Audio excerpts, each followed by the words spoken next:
सोमवार गुरुवार खात नाही, बाकी दणकावून हाणतो, तेवढं कशाला सोडतो? तेवढं मी खातच की. श्रावण महिना पाळतो ना 11 महिने खातो.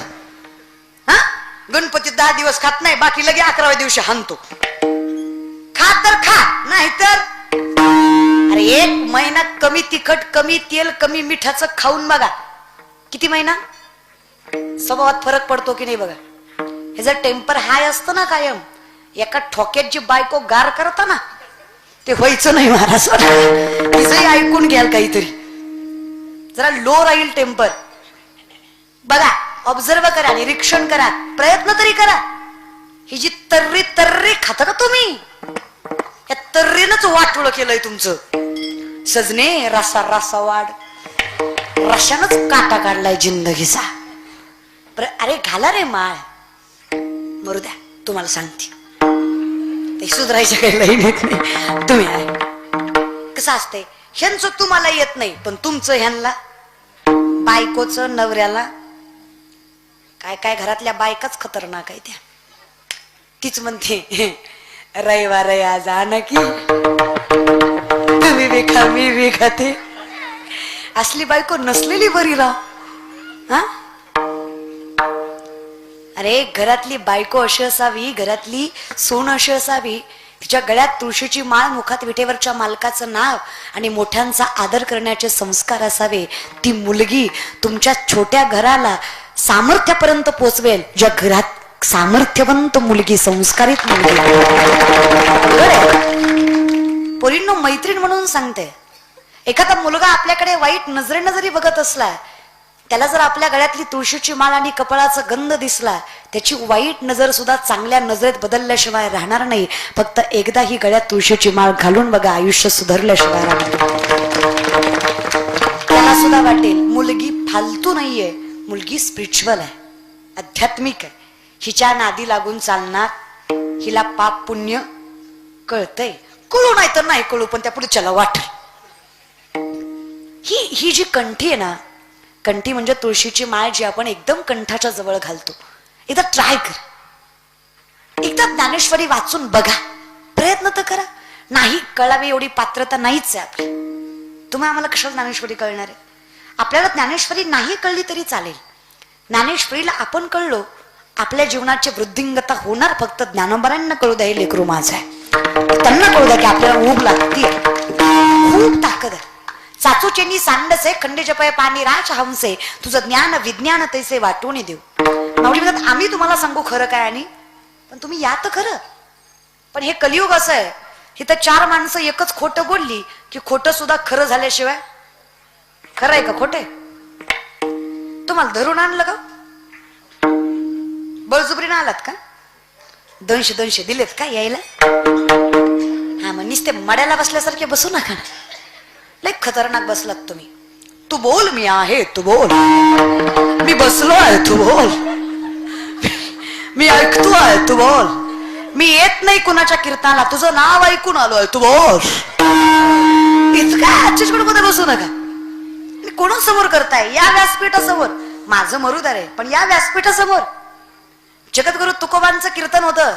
छत्रपती शिवाजी महाराजांनी कीर्तनाला यावं, व्यासपीठाच्या खाली मातेमध्ये मांडी घालून बसावं. तुकोबांनी पायाखालचं घोंगडं काढावं, छत्रपतींना बसायला टाकावं, सांगावं, राजा हिंदवी स्वराज्याचं धनी आहात, मातीत कशाला बसता, घोंगड्यावर बसा. छत्रपतींनी सांगावं, बुवा कळतं आम्हाला, जोपर्यंत आम्ही तुमच्या चरणाशी बसलोय तोपर्यंत शत्रूला चरणाशी आणायची ताकद या मनगटात आहे. ज्या दिवशी आम्ही तुमच्या घोंगड्याची बराबरी करू, त्या दिवशी आमच्या सिंहासनावर बलता बसल्याशिवाय राहत नाही. कळतं आम्हाला. कोणाच्या चरणावर मस्तक ठेवायचं आणि कोणाला चरणावर मस्तक ठेवायला लावायचं, हे सामर्थ्य ज्यांच्यात होतं त्यांना छत्रपती म्हणायचं. आपल्यासारखे नव्हते चुकीच्या ठिकाणी ऍटिट्यूड करणारे. हा, आपल्याकडे अधिकार तर नाहीये काडीचा, पण लईच, पण ताकद लईच आपल्याकडे. काही नाही रे, लंका महादेवाची होती, रावणाची नाही. लक्षात ठेवा, लंका रावणाची नव्हती. कोणाची होती? लंकेचं स्थापत्य महादेवाचं आहे. महादेवाच्या लंकेच्या वास्तुशांतीच्या पूजेला रावणाला बोलवलं होतं, कारण रावण जातीने ब्राह्मण होता. शास्त्र वेद उपनिषद तोंडपाठ होते रावणाचे. अशी सुंदर पूजा मांडली, असे शुद्ध श्लोक म्हणले. आधीच शिव स्वभावाने भोळे, शिव भोळा त्याचे पाय माझे खुश झाले. काय मागायचं ते मागा.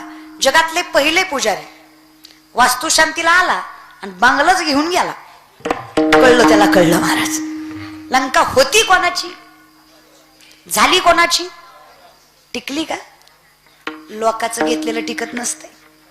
कळलं त्यालाच, कळलं महाराज. बरं का, नसतच रे. सॅटिस्फॅक्शन हवं असेल ना, थोडं कष्टाने कमवा, आणि कमवा बरं का. पैशाला कमी समजू नका. ही जी म्हण आहे ना, डोंट जज बुक बाय कवर, ही कलियुगात लागू होत नाही. इट्स ऍब्सोल्युटली बुक जज बाय कवर. इथे महाराज सुद्धा चांगल्या गाडीत आला तरच प्रेस्टिज राहत. महाराज जर आल्टोत आला तर लोकांसमोर किंमत राहत. इथे प्रेझेंटेशनला लय महत्व आहे. प्रेझेंटेशनवरच क्रायटेरिया ठरवला जातो. नोकरी सरकारी असली ना, पोरगा किती बी काळा भंगारण, किती बी ढोला असू द्या, बायको त्याला नाजूकन गुरीच भेटती. तुम्ही किती गुड लुकिंग, जॉ लाईन, सिक्स पॅक, हँडसम, किती गुड नेचर, किती चांगला स्वभाव असला ना, खिशात दमडी नसली ना, छपऱ्या पुरीला सुद्धा म्हणावं लागतं, वैमन की वैमन, तू तरी वैमन हो दिवाळी वैमन. भिकारागत अवस्था करायची. आणि मी बहीण म्हणून सांगते तुम्हाला, मुली आहेत कीर्तनाला, मुलाची संपत्ती बघून त्याच्याकडे लग्न करू नका. आणि माय मावल्यानं लय जागीरदार जावई भेटावा असा अपेक्षा करू. अगं त्याच्या पदरात पोरीला टाकता ज्याला फक्त पैशाची किंमत आहे. अशा मुलाला कधीच मुलगी देऊ नका जी लोकांची हांजी हांजी करतो. असं क्वाटरीसाठी आणि कुंबडीसाठी साहेब साहेब म्हणणाऱ्याला कधीच पोरगी देत जाऊ नका. ती वर्ष 2 वर्ष खुश राहील, पण पुन्हा तिची अवस्था भिकाऱ्यागत होते. विनंती आहे, मुलगा श्रीमंत बघून लग्न करू नका. जो मुलगा निर्व्यसनी आहे, जो मुलगा स्वतःच्या आई वडिलाला पांडुरंग समजतो, अशा मुलाशी लग्न करा. अखंड आयुष्य सुखाचं जाईल, तुमचा विश्वास ठेवा. लय हाय स्टँडर्ड, लय हाय क्लास काही नाही. अक्कल पाहिजे. क्लासचं काय घेऊन बसला. लय चांगला राहतो, चांगला दिसतो म्हणजे नवरा करायचा नसतो. आणि कशाचा हाय क्लास रे? हा, कपड्याचा आकार छोटा करणारा हाय क्लास आणि संस्कृती जपणारे लोअर क्लास. अरे आमची आई शिकली जरी कमी असली ना तरी डोकं लई आहे. आजही माझी माय साबण संपल्यावर फेकत नाही. जुन्या साबणाची चिपळी नव्या साबणाला लावती का तर तेवढ्यात एक आंघोळ होईल. डोकं आहे तिला. तेवढं शिकायला ह्यांना एम ए करावं लागतं, जे आमच्या आईला न एम ए करता येतंय. The woman is an ideal manager. सगळ्यात मोठी व्यवस्थापक आई आहे माझी. स्त्री आहे सगळ्यात. कशाला काय रे, लय अवघड आहे दादा. आणि तुम्ही लक्षात ठेवा दादांनो, सख्खी बहीण म्हणून सांगते, तळमळतेनं सांगते, जी मुलगी तुमच्यासोबत पळून यायला तयार होते, जी मुलगी स्वतःच्या आई वडिलाला कलंक लावू शकते, ती मुलगी तुमचा संसार सुखाचा करेल अशी अपेक्षा ठेवतं तरी कशी त्या पोरीकडनं? जी स्वतःच्या बापाचं अस्तित्व टिकवू शकली नाही ती नवऱ्याच काय टिकवणार आहे? जी बापाचा सन्मान जपू शकली नाही ते नवऱ्याचं काय जपणार आहे? जिला बाप कळला नाही तिला तुम्ही कळत असता. तेव्हा तुम्ही 2-4 दिवस गिफ्ट वगैरे दिलेत म्हणून तुमच्या मागे आली. हे डोक्यात घेत जा. खिशात पैसा आहे त्यावर सगळे आपलेत. खिशातला पैसा संपला ना, रक्ताची नाती सुद्धा दगा. कोण कुठली पोरगी असं डोक्यात घेत जाऊ नका.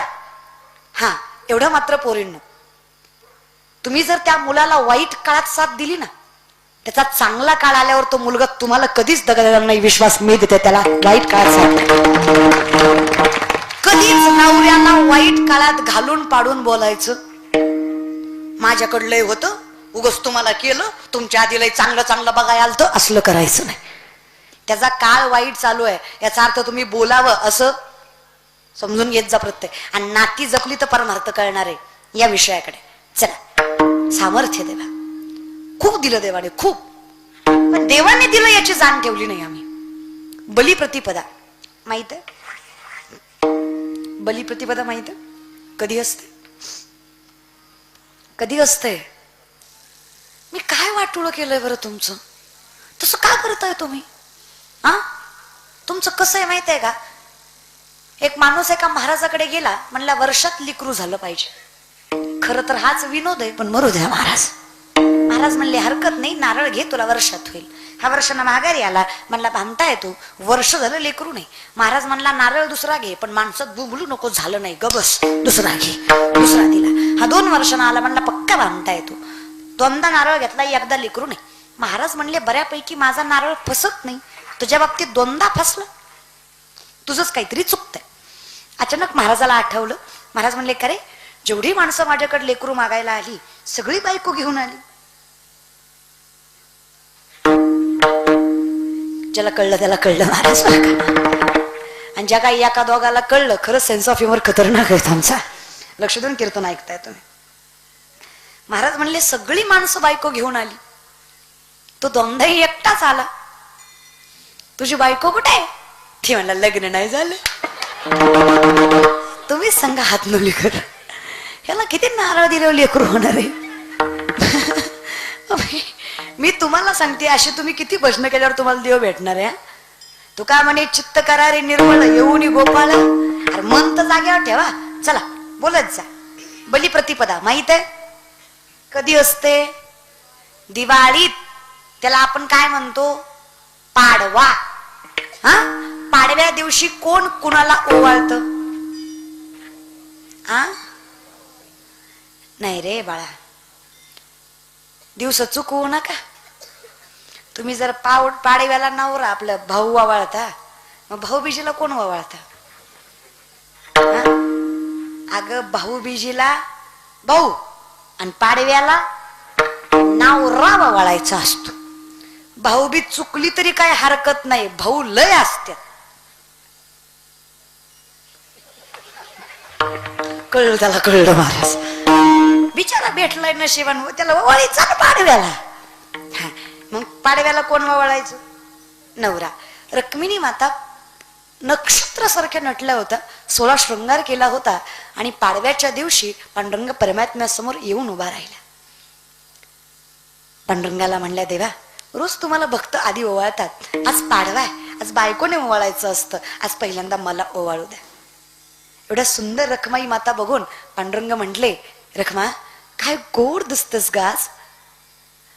साध्या माणसांनी कौतुक केलं तरी अहंकार येतो आपल्याला. येतो की नाही? कुणी म्हणावं ताई कीर्तन छान केलं, ताई मंडपावरच. अक्कल ताईला पाहिजे, ज्यानं कौतुक केलंय त्यानं जिंदगीत कीर्तनच पहिल्यांदा ऐकलंय महाराज. बरं का, काय माहिती कीर्तन काय आणि काय काय, म्हणून त्याचं कौतुक मनावर घेण्यात मजा नाही. मग रखमाई मातेला कौतुक विठ्ठलानं केलं होतं. साध्या माणसांनी केलं तरी अहंकार येतो, जगाच्या मालकानं कौतुक केल्यावर अहंकार येणार नाही का? कौतुक कुणी केलंय? विश्वाच्या नायकानं केलंय. रखमाई माता मनातल्या मनात म्हणल्या. कशा? मनातल्या मनात. हा, दिसतेच सुंदर, नशीब आहे तुमचं तुम्हाला भेटले. लय असतील पण आपल्यासारखी नाही. कशा म्हटल्या? मनातल्या. देवाला न सांगता तुम्हा कळू येते, देवाला मनातलंही ऐकू जात. देव म्हणले अहंकार वय, तू आता ये ओवाळाय तुला दाखवतो. रुक्मिणी माता ओवाळायला गेल्या पण देव सापडला. लाजली गे माया तकवणा हो पाडू, तकवणा हो पाडू. जिकडे पाणी तिकडे, जिकडे पाणी तिकडे चतुर्भुज हो पाडू. लाजली गे माया तकवणा हो पाडू, जिकडे पाणी तिकडे, जिकडे पाणी तिकडे चतुर्भुज हो पाडू. लाजले बाई आता. लाजले म्हणजे अशी नाही, जीवाला लाजले. उगाच अहंकार केला, जिकडं बघेल तिकडं आता माझाच नवरा, यातला माझा कुठला. रुक्मिणी माता मनातल्या मनात म्हणल्या, देवा एकदा इशारा करून सांगा, यातले तुम्ही खरे कोण, पुन्हा जिंदगीत म्हणणार नाही मी आहे म्हणून टिकले. देव म्हणला बस बोंबल तू. कोण म्हणलं तुला अहंकार कराय? केलं तर कौतुक तर सुखानं घ्यायचं पदरात. रुक्मिणी माता म्हणल्या पुन्हा नाही होणार देवा, कारण देवा इतका देखना दुसरा प्रत्येक रूपात देव देखणं आहे. कुठल्याही करार बिंदेन पटाज बिंदम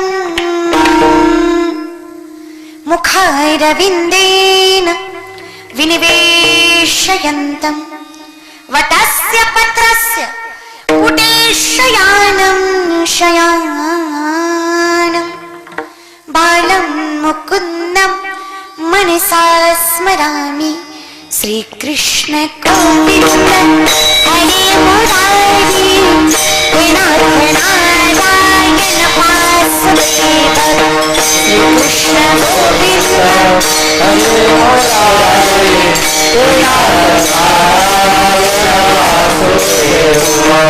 जिवे पिबस्वामृतमृतपिब जिवे पिबस्वामृतमृतपिब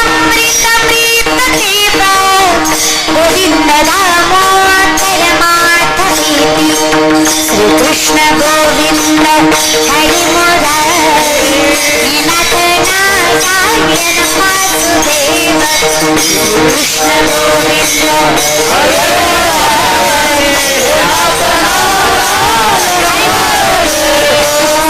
कृष्ण गोविन्द हरि मुरारी नाथ नारायण वासुदेव कृष्ण गोविन्द हरि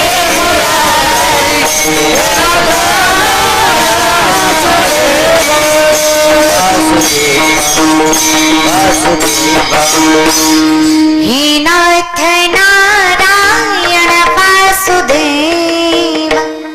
कुठल्याही रूपात गोडस.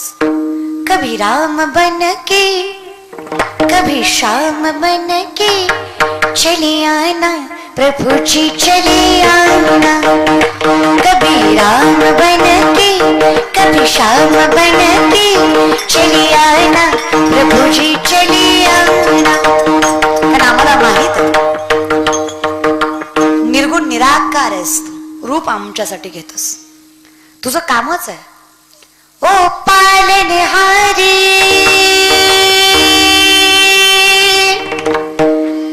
निर्गुणोर न्यारी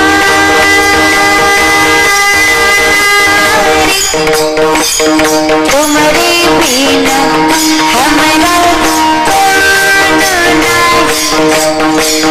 हमारी उलझन सुलझाओ भगवान. हमारी सुलझाओ भगवान. तुम्हारे बिना हमारा कौन नहीं. तुम्हारे बिना हमारा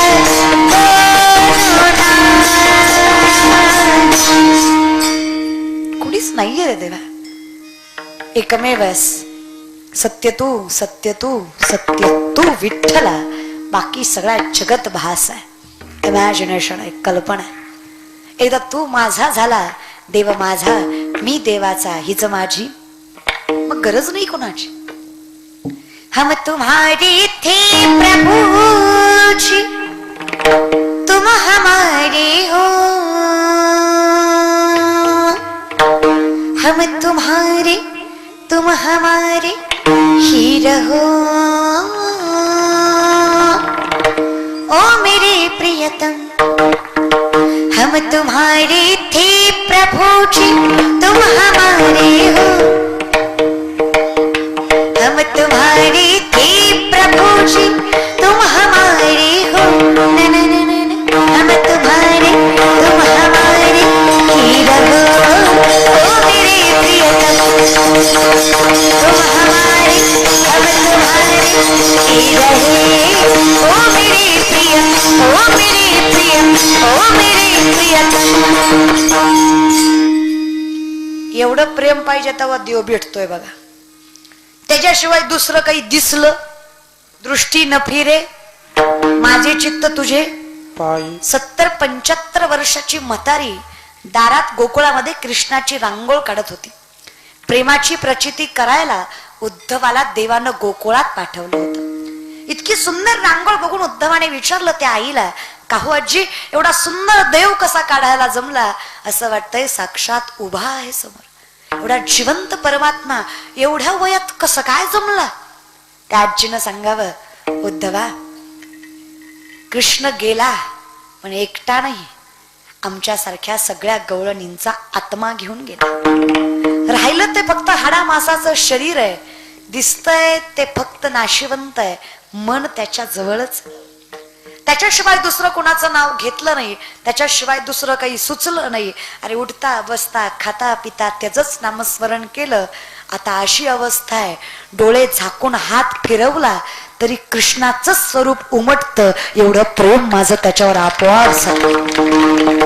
एवढं प्रेम म्हणे मग अहो एवढं प्रेम म्हणता आणि देवाची रांगोळी चुकली तुमच्या. म्हातारी म्हणली जीव जाईल पण माझ्याकडनं कृष्ण चुकणार. चुकलं ग माय, एवढा सुंदर कृष्ण काढलास आणि कृष्णाला पाय काढायचे विसरलीस. देवाला पाय नव्हते का? होते. का नाही ग काढत माय? उद्धवा, त्याला पाय होते हेच तर दुर्भाग्य. त्याला पाय होते म्हणून तर मला सोडून मथुरेला गेला. तिथे त्याचे पाय धरणं माझ्या हातात नव्हतं. उद्धवा, रांगोळ मी काढली आहे. यात जर मी देवाला पाय काढले आणि माझा कृष्ण जर माझ्या दारातनं निघून गेला तर कुणाकडे बघून जगू उद्धवा. तसं वैष्णवाचा मागणं हा नियम नाहीच आहे. कारण वैष्णव म्हणावं जिथे जगाच्या मालकाला न सांगता कळावं. आणि एवढी ताकद असल्यामुळे काही मागायची गरज पडत नाही. पण त्रिपुटी साजली की मागणं पूर्ण होतं. उपास्य, उपासक आणि उपासना. उपास्य ज्याच्याकडे मागितलंय, उपासक ज्याने मागितलंय आणि उपासना ज्या साधनेवर मागितलंय. योग साधना आहे, नाम साधना आहे, भक्ती साधना आहे. नेमकं कुठल्या साधनावर मागितलंय ही ताकद म्हणजे उपासना. देणाराही तेवढाच सामर्थ्यवंत असावा, मागणाऱ्याचा सुद्धा देणाऱ्याकडं अधिकार असावा. आणि तिसरं सगळ्यात महत्वाचं, मागणं योग्य असावं. कारण कसं असतं, देणारा योग्य नसेल तर घेणाऱ्याला त्याचं पुण्य मिळत. प्रथम उपास्य. अन्यायोपार्जितम धनम. अन्यायानं उपजत झालेलं धन कधीच धर्माच्या कारणी लागत. मग त्याने कितीही दान केलं तरी त्या दानाला महत्व नाही. मग भगवान श्रीकृष्ण सांगतात, जे दान देश काल पात्र पाहून दिलं जातं आणि कुठलाही उपकार न ठेवता दिलं जातं तर दानम सात्विकम श्रुत.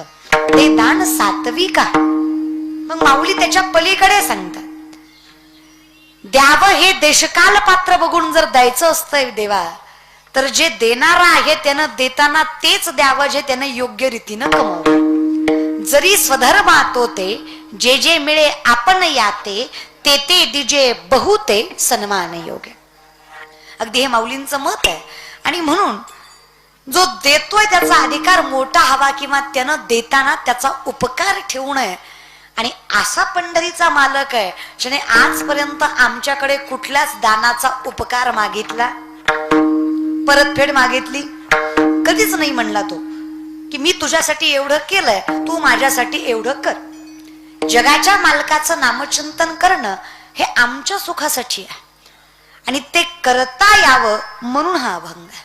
म्हणून आजच्या ठिकाणी या हातनोलीमध्ये चालू असता अखंड हरिनाम सप्ताह, त्यातला आजचा शेवटचा दिवस, त्या निमित्ताने मागणीपर घेतलेला अभंग तसा संप्रदायाचा नियम आहे. आणि म्हणून जगाच्या मालकाकडे नेमकं मागावं काय? तुझं सानिध्य माझ्यासोबत असावं, याच्यासाठी मला जे काही तू देता येईल तेवढं दे. आणि सगळ्यात प्रथम काय द्यायचं असेल तर नम्रता. म्हणजे पुढच्याने फॉर ग्रँटेड घ्यावं असंही नाही. स्वाभिमान सोडायचा नाही, पण अभिमान करायचा. स्वाभिमान नाही सोडायचा. माळकऱ्यांनी तर नाहीच, कधीच नाही स्वाभिमान सोडायचा. संतांनी अपमानाचा बदला घेतला नाही असं नाही, घेतला. ज्या देहून तुकोबांचा गाथा बुडवला, ज्या देहून तुकोबांना काव्यरचना करू दिली नाही, ज्या देहून तुकोबांना वेड ठरवलं, आज तेच देहू त्याच तुकोबांच्या त्याच गाथ्याचं मंदिर बांधतं. हे सामर्थ्य संतांच्या अपमानाने. त्यांनी अपमानाचा बदला सन्मानानं घेतला. आम्हालाही तेच करता आलं पाहिजे. एवढे मोठे व्हा की ज्या 4 लोकांनी तुम्हाला नावं ठेवलंय त्यांनीच तुमच्या चरणावर मस्तक ठेवलं.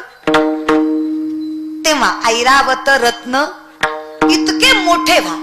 आणि एवढं मोठं व्हायचं असेल तुम्हाला पर्याय आहे त्याशी अंकुश संयम, स्टेबॅलिटी, थोडासा संयम ठेवा. मंथोनी नवनीता तैसे गे अनंता बाया व्यर्थ कथा सांडी मार्ग. आयुष्यात काहीही मिळवायचं असेल ना थोडासा संयम लागतो. वेळ येऊ द्यावी लागते. वेळ आलं की बरोबर आपण सगळं करू शकतो. पण ती वेळ येण्यासाठी, ती वेळ येईपर्यंत लहानपण देगा. मला सामर्थ्यवंत होण्यासाठी मला नम्रतेची फार गरज आहे. नम्रता म्हणजे सेल्फ रिस्पेक्ट, सांभाळून मोठ्यांचा केलेला आदर. नम्रता म्हणजे ज्याने आमच्यासाठी केलं त्यांच्याविषयी ठेवलेली जाण. नम्रता म्हणजे चुकीच्या गोष्टीचा न केलेला अहंकार. कारण ऍटिट्यूड एक अशी गोष्ट आहे जी कुठलं सुख सामर्थ्याने मिळू देत नाही. म्हणून सुखी व्हायचं असेल तर जो असत्य अहंकार, कारण आपलं हे बघा, अहंकार करावा असं काही नाही आपल्याकडे. आनंदाने बसावं माणसाने. आनंद एकाच गोष्टीचा आहे की मी वारकरी संप्रदायामध्ये जन्माला आलो, मी पृथ्वी तलावर मानवरूपी जन्माला आलो. फार मोठा आनंद आहे. हा एकमेव जन्म आहे जिथे अखंडित आम्हाला भजन करता येते. आम्ही त्याला भजावं आणि त्याने आमच्या हृदयात स्थानापन्न व्हावं एवढी ताकद आहे. सर्वागटी राम देहा देही सूर्यप्रकाशक काही लागत नाही. देवाचं नाव घ्यायला काळ वेळ नाम उच्चारिता नाही, दोन्ही पक्ष पाही उद्धरते. पण तुकोबारा एवढं मात्र नक्की सांगतात, इथे जर तुम्हाला सामर्थ्याने परमार्थ करायचं असेल तर विनंती एवढीच आहे, तुम्हाला राग करून, घाई करून किंवा अहंकार बाळगून चालणार. नम्र झाला भूता तेने कोंडिले अनंता. नम्रता पाहिजे, सेल्फ रिस्पेक्ट सांभाळ. आणि हे सांभाळत असताना तुम्ही मोठे झालात तर ज्याने मोठे केलंय त्याची जाण ठेवली. असंही जगाच्या मालकाशिवाय कोण आहे रे आपलं. माऊली म्हणतात, माझ्या विठोबाचा कैसा प्रेम भाव आपणची देव होय गुरु. किती करशील रे देवा. माऊली वर्णन करतात, तू गुरुबंधू पिता, तू आमची इष्ट देवता, तूच ना रक्षिता आपदी अमोत. गुरु बंधू माय बाप सगळं झालास पण रक्षण करायला विसरलं. मग मी कशाचा मोठेपणा करावा. अरे करणाराच तू आहेस, मी नामस्वरूपी आहे. हा, आजकालच्या पिढीला जर विचारलं, का रे बाबा हायली एज्युकेटेड आहात, स्टँडर्ड मेंटेन करता, हाय क्लास लाईफस्टाईल आहे, श्रीमंत आहात, पण कधी ज्ञानेश्वरी वाचताना दिसला नाही. आजकालची पिढी फार कौतुकाने सांगते, I don't believe in God. Okay, no issue. तुम्ही देवाला मानत नाही यात काही वावगं नाही, तो प्रारब्धाचा भाग आहे. देव कोणालाही आवडत नाही. हा, पण एक मात्र खरं, ज्या दिवशी देव तुम्हाला नाकारेल हे जग तुमचं अस्तित्व स्वीकारणार नाही, हे सत्य तुम्ही नाकारू शकत नाही. मी जिवंत आहे. हातनोली कर. टाळ्या वाजवल्या तर टाळ्या वाजवीत जा. गावाच हातनोली गाव आहे, वाजवल्या तर वाजवल्या. एखादं वाक्य पटलं, टाळ्या वाजवायला मागे पुढे बघायचं. टाळी वाजवणं ज्ञानी माणसाचं लक्षण आहे. वाट नाही बघायची कवा शेजारचा वाजवेल पुन्हा मी वाजवते. आपल्याला पटलं की वाजवायची. वो कैसा होता है ना साहब, बगीचे की खुशबू माली से होती है, कलाकार की दाद ताली से होती है. टाळी तर वाजलीच. एवढं बोलून सुद्धा काही काही धटकोल्यांनी वाजवलीच नाही. बिकॉज ऑफ ॲटिट्यूड आहे की नाही. त्याला महाराजाची जिरवायची. तो कीर्तन झाल्यावर म्हणणार, लय पोरगी बोंबलत होती, आपल्याला ज्ञान शिकवत होती, येड्यात काढीत होती, अख्खा मंडप ऐकत होता, पट्ट्या निस्ता बसला होता, काय करायचं ते करवणार. काही नाही रे दादा, हेच तर सांगते. हा जो ॲरोगन्स आहे हा चुकीचा आहे. काही तत्व नाहीये त्याच्यात. 7 कोटी घरं सोन्याची होती रावणाची. किती? 7 कोटी. हा माऊली नोट जोक, विनोद नाही हा. तुलसी रामायणामध्ये वर्णन आहे, रावणाच्या एका घराची एक चौकट 2250 किलोची आहे. बर का.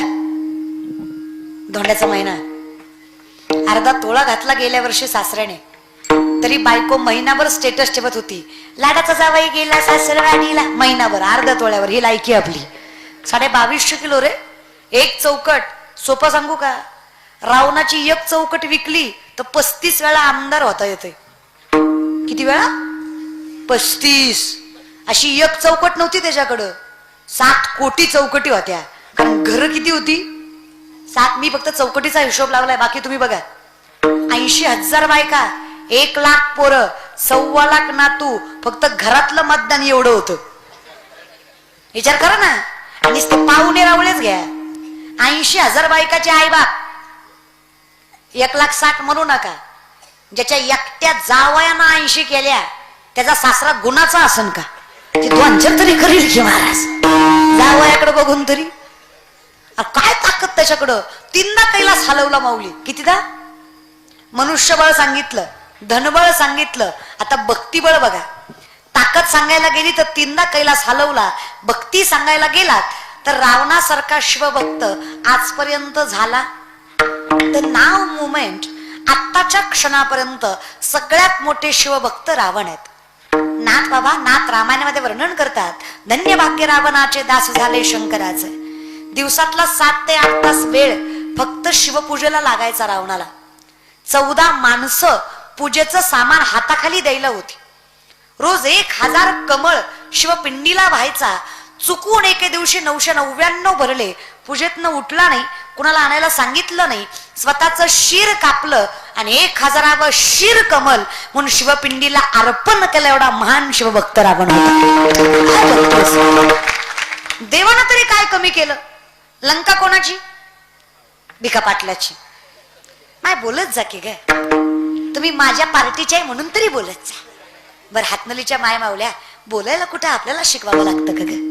नवरा बायकोचं भांडण झालं, बायको म्हणली तुम्हाला माझी कदर नाही, तुमचं घरदार शेतीबाडी आई बाप बहीण बाळा सगळं मी सांभाळतो, सगळं मी एकटी सांभाळते, मी काय काय सांभाळू? नवरा म्हणला सगळं मी सांभाळतो, तू फक्त तोंड सांभाळ. बोलत का? तुम्ही लय खुश होऊ नका, तुम्ही गुणाचे नाही. हे बोलतात त्याचं कारणच तुम्ही आहे. काही लागत नाही रे बायकांना दादा. अरे एखाद्या वेळेस साडी दागिने नाही घेतलं तरी चालतंय, सन्मान देत जा. ज्या घरातली स्त्री सन्मानाने वागवली जाते ना, त्या घरातला संसार वैकुंठासारखा झाल्याशिवाय राहत नाही. ज्या घराचा नवरा तिला सन्मानाने वागव. सन्मान दे रे. बायकांना पैसे वगैरे नाही दिलं तरी चालतंय, 2 शब्द प्रेमाने बोलत जा. दरवेळेस बायको चपलीशीच बघावी असं नाहीये. थोडं त्यांनाही सन्मान करते रे. आयुष्य घालवलं त्या बायांनी तुमच्यासाठी. बिचारी किती सहन करते. सासूनं बोलावं, सासऱ्यानं बोलावं, जावेनं बोलावं, नंदेनं हिनवावं, अख्ख्या जगाला त्रास द्यावा, पण नवऱ्यानं म्हणावं सोबत आहे मी तुझ्या, विश्वास आहे माझा तुझ्यावर.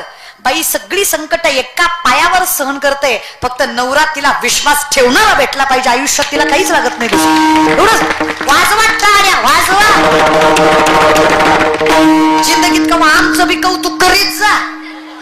हा ना, तुम्हाला कुठंच बाया जमत नाही, त्या कौतुकात तरी घेत जा. लई अवघड आहे पण हो. आम्ही आयुष्य घालवायचं, तुम्ही सध्या टाळे. पण काय चुकीचं बोलले मी? खरंय की नाही ग माय? संसारात कोण शहाणा लागतो म्हणजे संसार चांगला होतो? माय अगं माझं झालं नाही म्हणून तुम्हाला विचारते. माझं पेटल्यावर येईल अक्कल मला. पिटूस तर सांगा, खरंय की नाही? संसारात कोण शहाणा लागतो ग माय? मी नाही, ज्ञानोबा राय म्हणतात, जरी सख्याचा जिव्हाळा बाय सासरवास आहे. प्रेम नवऱ्याचं भेटलं की बाई सासरवास सहन करते. आम्हा वैष्णवाचंही तसंच आहे. विठेवरच्या मालकासारखा मालक जर या दुर्बळ माणसाला भेटला तरी सुद्धा हा दुर्बल माणूस त्या मालकाच्या जीवावर सबल झाल्याशिवाय राहत नाही. एवढी ताकद त्याच्यात असणं. आम्ही श्रेष्ठ आहोत असं नाही, आमचा मालक इतका शहाणा आहे की आमचं दुःख त्याला न सांगता, हा तुका म्हणे सोपे आहे सर्वा होणी. कशासाठी? शहाणा तो धनी घेतो येथे. आमचा मालकच फार शहाणा आहे हो. मग तो मालक असेल तर आम्हाला लहानपण स्वीकारायला हरकत, नम्रता, कारण करतोच तो आहे. आम्ही नामस्वरूपी आहे.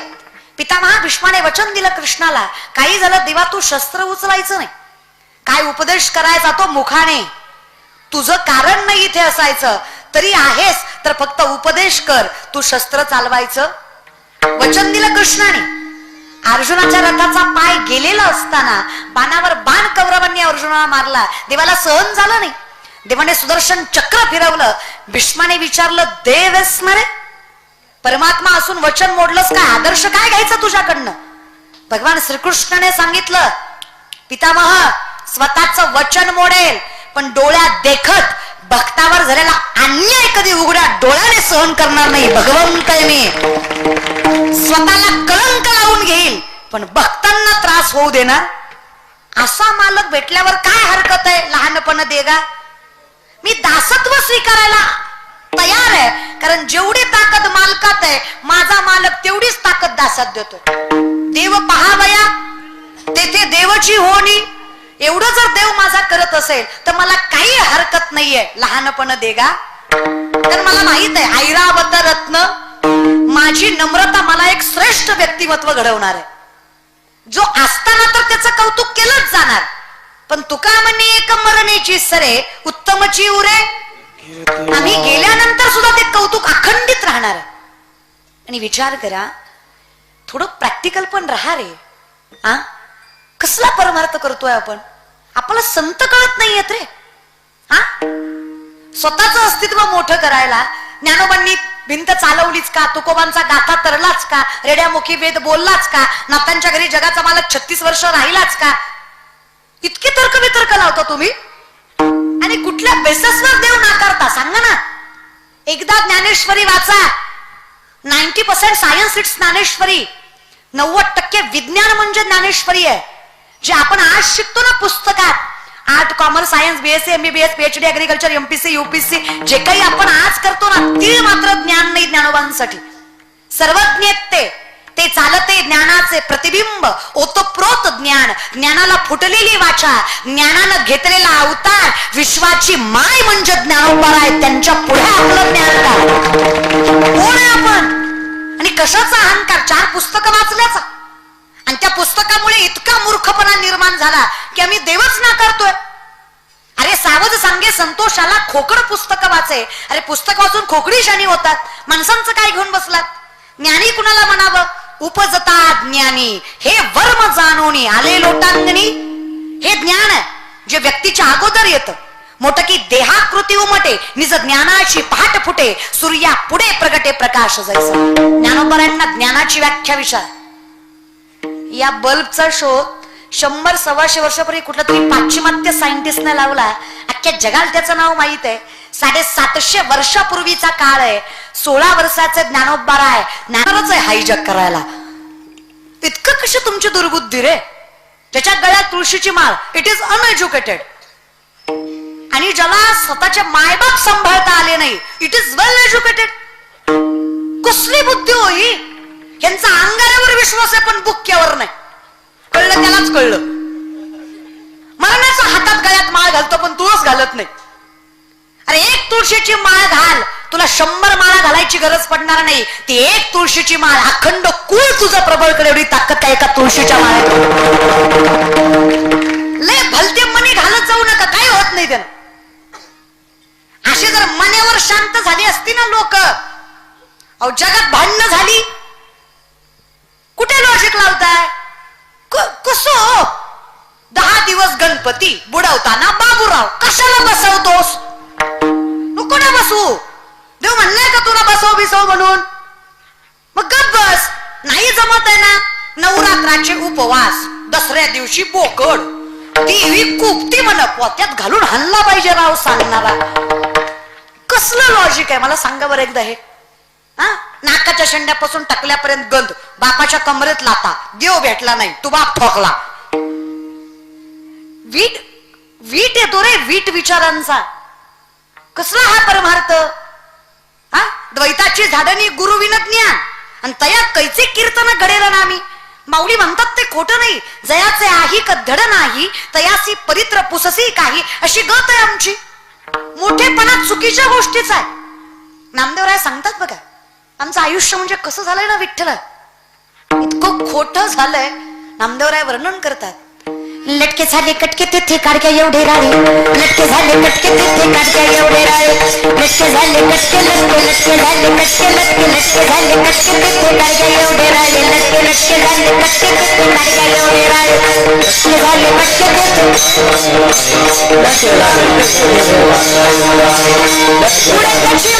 लक्ष्मी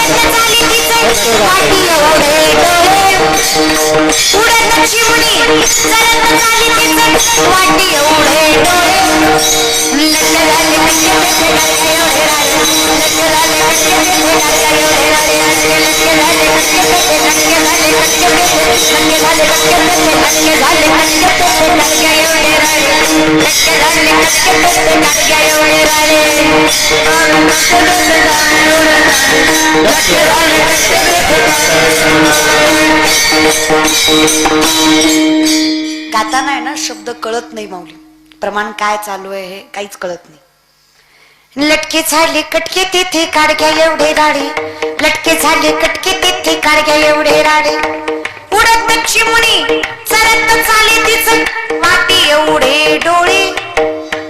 हे नामदेवरायांचे कूट अभंग. कुठून कुठून किती बी कुठले तरी कुठूनच कळत नाही त्याला कुट म्हणायचं. कुट म्हणजे खोडकर.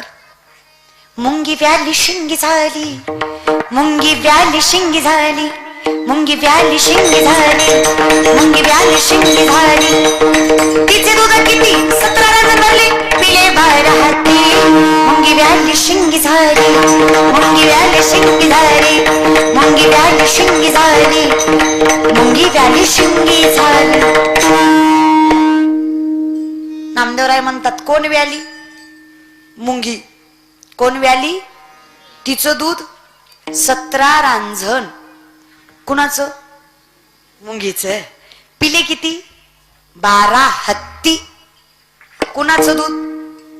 हा करा सप्ते. अरे काय मेळ लागणार आहे? वनात कासव गीत गाय. मुक्ताई म्हणते बघा, मुंगी उडाली तिने गिळले. आमचं काय झालंय? आमचं ज्ञान कमी आणि अहंकार जास्त. कर्म कमी बोभाटा. अख्ख्या कोरोनात किलोभर तांदूळ दिला आणि फेसबुक जाम केला. तू दिला कशाला? कोटीचा बंगला, बंगल्यावर नाव, मातृ पितृ छाया. घरात गेल्यावर कळलं मातृ याची वाट्यावर, पितृ याचा गोट्यावर आणि छाया खटावर. अरे आग लागू तुझ्या बंगल्याला. तू लिहितो कशाला? समाज विचित्र झालाय, अवघड.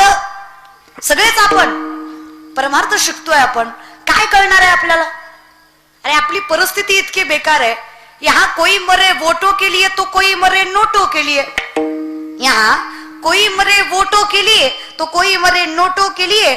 भगत सिंह सुखदेव भी सोचते होंगे हम भी मरे किन हरामजादों के लिए. मेलो तरी कुणासाठी बाबा? ज्यांच्यासाठी मेलो त्यांना कदर आहे. आम्हाला फक्त माझी गाडी, माझी माडी, माझी दाढी, माझी बॉडी, माझ्याच बायकोची गळगळ साडी. बस तिकडे देशाची दाढी जळू दे रे, माझी पिढी पेटू दे. काय देव करणार आहे तुम्हा आम्हाला? अरे आम्ही 15 ऑगस्ट 26 जानेवारी हॉलिडे म्हणून साजरा करतो. अरे ज्याला मातीची किंमत नाही त्याला नात्यांची काय राहणार आहे? आणि ज्याला नातीच कळत नाही त्याला परमार्थ काय कळणार आहे? आणि ज्याला परमार्थाचीच आवड नाही त्यांना संत काय कळणार आहेत? आणि ज्यांना संतच कळले नाही तो देवापर्यंत कसा पोहोचणार आहे? सुरुवातच चुकीची दादा. बेसलेस आपण. आपला बेसच चुकीचा बसला. खतरनाक आहे आपण. आलंय अवघड आहे. अहो 15 ऑगस्ट 26 जानेवारी तिरंगा सरपंचाच्या हाताने फडकवायला गेले. सरपंचाला कळलंच नाही कुठली दुरी वाढावी. अहो झेंडाखाली सरपंच वर गेला. तुमच्या गावचं नाही दुसरं होतं महाराज. विनंती माझी, तिरंगे त्यांच्या हाताने फडकवा ज्यांना खरंच त्या मातीची जाण आहे, त्यांना खरंच तिरंग्याची किंमत आहे. 8 दिवसापूर्वीची गोष्ट आहे. 6 महिन्याचा मुलगा होता शहीद जवानाचा. 6 महिन्याचा. त्याने बापाला बघितलंच नव्हतं. बाप बघितला तो डायरेक्ट तिरंग्यात लपटलेला. काय अवस्था झाली असेल त्या बायकोची?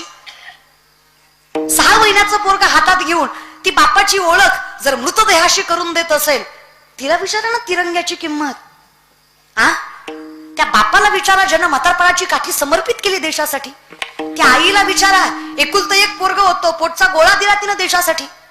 अरे त्या बायकोला विचारा जिनं कपडीचं कुंकू पुसलं या देशासाठी. अरे तिरंगे फडकवायचंच ना. तर ज्यांचा मुलगा आर्मीत आहे अशा कुटुंबाच्या हाताने फडकावा, त्यांना कळेल तिरंग्याची किंमत काय. कोणाच्याही हाताने फडकवू नका रे. उगा तो सत्ताधीश आहे, तो खुर्चीवर आहे किंवा त्याच्याकडे पैसा जास्त आहे म्हणून त्याच्या हाताने तिरंगा फडकवायचा. जाण कळती का तुम्हाला? जाण जाणच नाहीये. तुका म्हणे जाण. कोण आहेस तू? तुझ्या आयुष्यावर तुझा अधिकार आहे का? देवे दिला. अरे अधिकार कोणाचा? अहम वैश्वानरो भूत्वा प्राणिनाम देहमाश्रित प्राणापान समायुक्त पच्चमन्यम चतुर्विधम. चालवणं बोलवणं सोड रे अर्जुना. सूक्ष्मता लक्षात घे. तुझं अन्न पचवणारा जठरामधला अग्नी सुद्धा मी आहे. पंचमहाभूत मी, अणुरेणू मी, सुरुवात मी, शेवट मी, अनंत काल मी, वेड्यात तू ही मीच. जर हेच तुला कळत नसेल, काय तुझा परमार्थ कारणी लागणार आहे? जाण ठेव की हे सगळं कोणामुळे आहे. तुकोबाराय आहे जाण ठेवतात. अधिकार एवढा आहे जगद्गुरूंचा. ज्या मातीवर तुकोबा चालतात ती माती विठ्ठल विठ्ठल म्हणते. ज्या दगडाला हात लावतात तो दगड पांडुरंग होतो. ज्या माणसाकडे बघावं तो माणूस विठ्ठलमय होतो.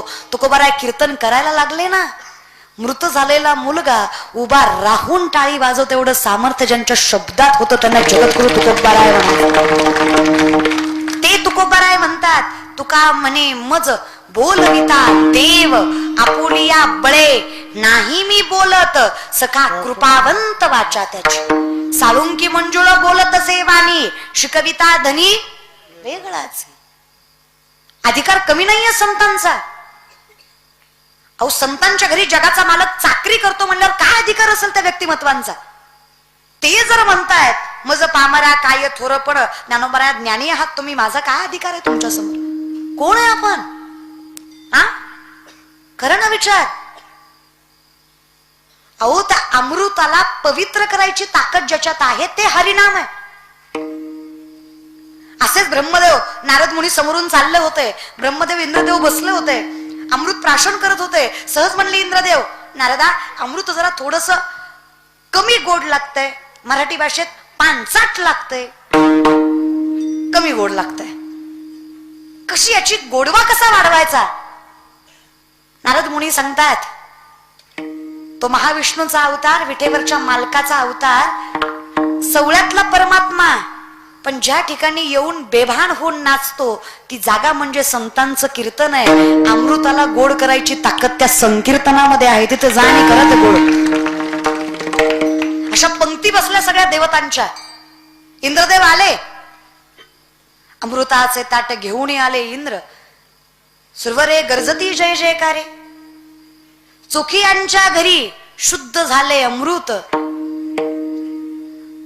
नाथबाबा सांगतात एका जनार्दनी मात काय सांगू. चोखोबांच्या घरी शुद्ध झाले अमृत, एका जनार्दनी मात काय सांगू. काय सांगू मी संतांचा अधिकार. त्या चोखोबरायांकडे इंद्रदेवांनी अमृत दिलं आणि चोखोबरायांनी सांगावं काही नाही, हे अमृताला गोड करायचं असेल ना तर फक्त माझ्या विठ्ठलाचा नामस्मरणाचा अधिकार घ्या. एकदा पुंडलिक वरदे हरी म्हणा ते अमृत गोड होईल. कारण अमृताहुनी गोड नाम तुझे पण माझे केशवा. आणि हे अखंड ज्या माणसांनी घेतलं काय अधिकार असेल त्यांचा. वाडवेळ झाला उभा पांडुरंग वैकुंठा श्रीरंग. ती कळली नाही आपल्याला. त्यांचं जाऊ द्या हो. ज्याला घरातला बाप कळला नाही त्याला पंढरीचा बाप काय समजून सांगायचा. खरंय का काय? ज्याला घरातली माय कळली नाही तर पंढरीची माय कशी समजून सांगायची. हा ज्याला स्वतःची किंमत कळली नाही ती आई बापाची बी जाऊ द्या, स्वतःची तरी. इथं बसलेले गोवा गुटखा तंबाखू दारू खाणारे पिणारे हातवरी करा. इतकी व्यसनमुक्त हात नोली आहे का? बर अरे मला फसवाल त्याच काय? स्वतःला तरी फसा. बिचारे तेवढे प्रामाणिक तरी हेच म्हणायचं. पण कळत नाही असं नाही रे, कळतं तुम्हाला. एखाद्यानं सकाळी मांसाहार केला, दुपारी चल म्हणाव त्याला आळंदीला, येईल का तो? सकाळी मांसाहार केलेला व्यक्ती दुपारी आळंदीला येईल का? का नाही येणार? कळतं त्याला. ती लाजल जीवाला. महाराज आज नग आज खाल्ले.